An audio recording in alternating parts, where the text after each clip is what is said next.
গলাগলি, প্রায় মৃত্যুর সাথে পান্ডা।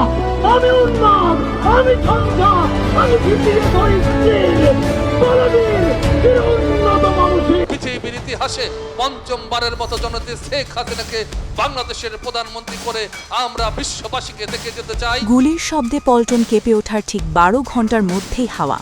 কোনো জাদুমন্ত্র নয়, বরং নিখুঁত এক ব্লুপ্রিন্ট বাস্তবায়ন করে সীমান্ত পাড়ি দিয়েছে মূল শুটার ফয়সাল। ঢাকার গোয়েন্দাদের রাডারে যখন তার ফোনের সংকেত মিলল, তখন সে 1000 মাইল দূরে ভারতের মহারাষ্ট্রে। পকেটে রিলায়েন্স সিম আর মুখে হয়তো বিজয়ীর হাসি। কিন্তু এই আন্তদেশীয় পলায়ন নাটকের সুতো যার হাতে, তিনি কোনো সাধারণ অপরাধী নন। তিনি ছায়ার আড়ালে থাকা এক ভয়ঙ্কর পাপেট মাস্টার। গোয়েন্দা জালে অবশেষে উঠে এসেছে সেই অদৃশ্য গডফাদারের নাম, কেরানীগঞ্জের ত্রাস মাফিয়া ডন শাহিন আহমেদ ওরফে শাহিন চেয়ারম্যান।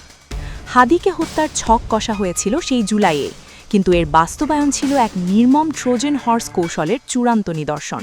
শুটার ফয়সাল কেবল ইনক্লাব মঞ্চে অনুপ্রবেশই করেনি, হাদির বিশ্বাস অর্জন করে তার ছায়াসঙ্গী হয়ে উঠেছিল। প্রচারণায় কাঁধে কাঁধ মিলিয়ে স্লোগান দেওয়া এই বন্ধুর পকেটে যে মৃত্যুর পরোয়ানা ছিল, তা ঘুণোঘরেও কেউ টের পায়নি। সবচেয়ে লোমহর্ষক দৃশ্যটি ছিল জুমার নামাজের। হাদির সঙ্গে একই কাতারে দাঁড়িয়ে সিজদা দিয়েছে ফয়সাল, আর নামাজ শেষেই শিকারী বাঘের মতো খুঁজেছে হত্যার সুযোগ। দীর্ঘ 2.5 ঘন্টার শ্বাসরুদ্ধকর অপেক্ষা শেষে পল্টনের বক্স কালভার্ট রোডের যানজটে যখন গাড়ি থামল, ঠিক তখনই পয়েন্ট ব্ল্যাঙ্ক রেঞ্জ থেকে গর্জে উঠল ফয়সালের আগ্নেয়াস্ত্র। কিন্তু কেন এই জিঘাংসা? গোয়েন্দা তথ্যের প্রতিটি পাতা উল্টালে বেরিয়ে আসে এক ভয়ঙ্কর রাজনৈতিক সমীকরণ। জুলাই বিপ্লবের অগ্নিগর্ভ দিনগুলোতে শরীফ ওসমান হাদির লড়াকু ভূমিকা এবং 5 আগস্ট পরবর্তী তার অপসহীন কণ্ঠস্বার পলাতক আওয়ামী লীগ নেতৃত্বের ঘুমের কাঁটা হয়ে দাঁড়িয়েছিল।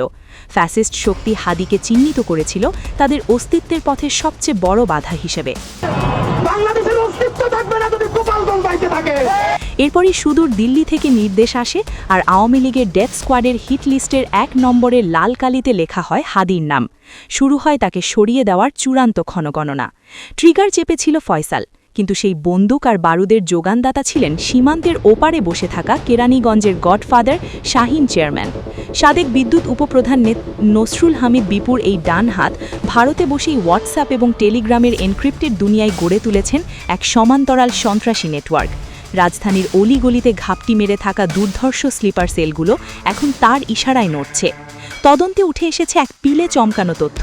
শাহিন চেয়ারম্যান কেবল টাকার বস্তাই ঢালেননি, কিলিং মিশন শেষে শুটার ফয়সালের পলায়ন নিশ্চিত করতে ব্যবহার করেছেন গোপালগঞ্জ ছাত্রলীগ সাবেক সভাপতি আব্দুল হামিদকে। 5 আগস্টের পর গর্তে লুকানো ছাত্রলীগ এবং যুবলীগের ক্যাডাররা এখন শাহিনের নির্দেশে হায়নার মতো জেগে উঠছে। তাদের একটাই লক্ষ্য, জুলাই বিপ্লবের নায়কদের লাশ ফেলে দিয়ে দেশের নৈরাজ্যের রাজত্ব কায়েম করা।